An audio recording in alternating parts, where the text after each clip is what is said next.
Israel berkali-kali memburu pemimpin Hamas dalam konflik yang pecah sejak Oktober 2023. Namun kenyataannya hanya mengulang pola yang sama, yaitu berhasil membunuh pemimpin Hamas tetapi gagal mematikan gerakannya.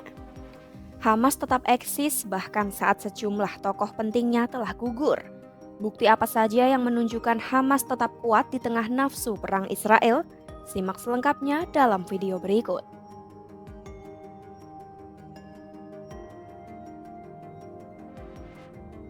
Meskipun mengalami kerugian besar dalam perang yang berlangsung sejak Oktober 2023, Hamas tampaknya masih mampu mempertahankan kekuatan baik secara militer maupun struktural.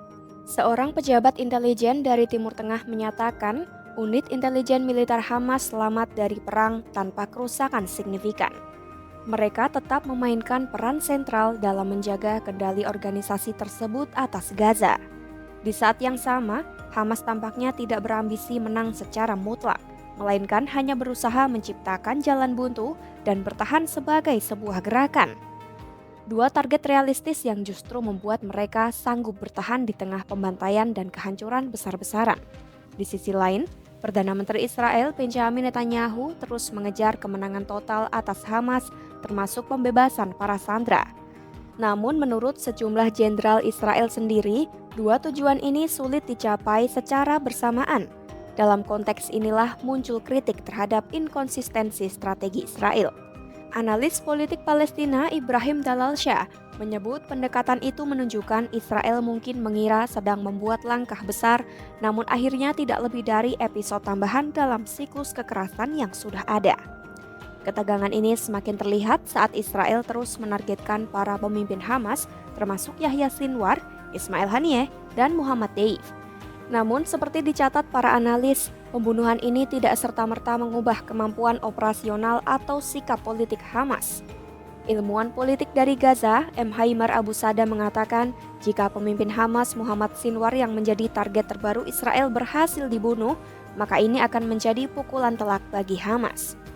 Meski demikian, ia juga menambahkan hal tersebut tidak menjamin munculnya kompromi dan bahkan mungkin menjadi bumerang jika penggantinya ternyata lebih radikal daripada Sinwar. Selain itu, Abu Sada menegaskan Hamas bukanlah organisasi satu orang dan bahwa keputusan penting termasuk gencatan senjata tetap ditentukan secara kolektif. Bahkan ketika beberapa pemimpin penting telah tewas, struktur komando Hamas tetap utuh dengan nama-nama seperti Izz al-Din al-Haddad di Gaza Utara dan Muhammad Shabaneh di Gaza Selatan masih aktif di medan perang. Intelijen Israel bahkan memperkirakan Hamas masih memiliki lebih dari 20.000 pejuang, hampir setara dengan kekuatan mereka sebelum konflik meletus meski ribuan telah gugur. Belakangan, Hamas meluncurkan rentetan roket ke Israel Selatan, menandakan bahwa mereka masih menyimpan persenjataan strategis. Senjata itu termasuk peluncur jarak pendek yang bisa memaksa warga Israel untuk berlindung dalam hitungan detik. Di balik permukaan, Hamas juga masih menguasai jaringan terowongan strategis di bawah Gaza dan mampu menggantikan personel dari jajaran bawah dengan cepat. Hal ini membuktikan kelangsungan Hamas tidak bergantung pada satu atau dua tokoh, melainkan pada sistem yang telah mereka bangun selama puluhan tahun. Sementara itu, Israel masih berupaya memperluas operasi militer di Gaza dengan tekanan besar dari dalam negeri untuk segera menyelamatkan sisa sandera. Namun, posisi keras Netanyahu dan kabinetnya terhadap negosiasi dianggap sebagai penghambat utama gencatan senjata. Seperti yang dikatakan ilmuwan politik dari Universitas Qatar Ahmad Jamil Azim, masalah utama di Gaza bukanlah siapa pemimpin Hamas. Menurutnya, kegigihan pemerintah Israel untuk melanjutkan perang adalah masalah sebenarnya.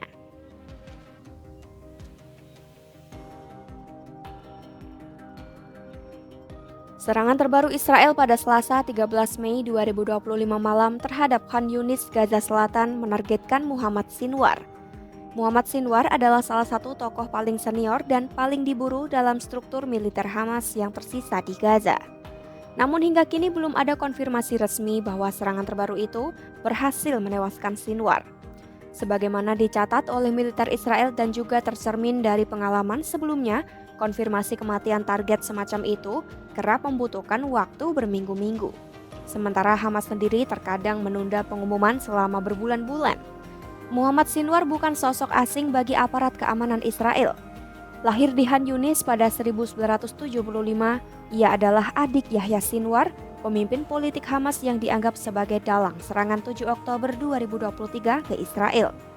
Jejak hidupnya sebagian besar mengikuti sang kakak dari keterlibatan awal di Hamas pada akhir 1980-an hingga menjadi figur militer sentral di Gaza. Pada 1991, ia sempat ditangkap oleh militer Israel atas dugaan aktivitas teror dan ditahan kurang dari setahun. Selain itu, ia pernah dipenjara oleh otoritas Palestina di Ramallah selama beberapa tahun pada dekade yang sama. Julukan si bayangan melekat padanya, merujuk pada kemampuan menghindari pantauan dan serangan, termasuk 6 kali upaya pembunuhan pada 2021, serta sebuah operasi pada 2014 yang sempat dikira telah menewaskannya. Keberadaannya yang misterius membuat ia sulit dikenali bahkan oleh warga Gaza sendiri. Dalam wawancaranya dengan Al Jazeera pada 2022, ia bahkan tidak hadir dalam pemakaman ayahnya demi menjaga keamanan dan anonimitas. Muhammad Sinwar diyakini sebagai satu dari sedikit komandan militer berpangkat tinggi yang masih bertahan di Gaza. Perhatian militer Israel kini terfokus padanya sebagai simbol dan sisa kekuatan tempur Hamas. Dalam kapasitasnya sebagai tokoh militer keras kepala, ia dikenal menolak pelucutan senjata dan pembubaran Hamas. The Wall Street Journal juga melaporkan Muhammad telah merekrut pejuang baru di Gaza, memperlihatkan peran aktifnya dalam regenerasi pasukan setelah kerugian besar di medan perang. Hamas tetap mampu mempertahankan struktur, kekuatan tempur dan jalur komandonya meski berkali-kali dihantam serangan Israel. Dengan jaringan terowongan, unit intelijen masih aktif, dan kemampuan meluncurkan roket, kelompok ini menunjukkan mereka belum benar-benar lumpuh. Strategi bertahan dalam perang jangka panjang berhasil membuat mereka tetap kuat, bahkan ketika tekanan militer dan diplomatik terus meningkat. Ikuti terus perkembangan konflik Israel-Hamas hanya di YouTube Kompas.com.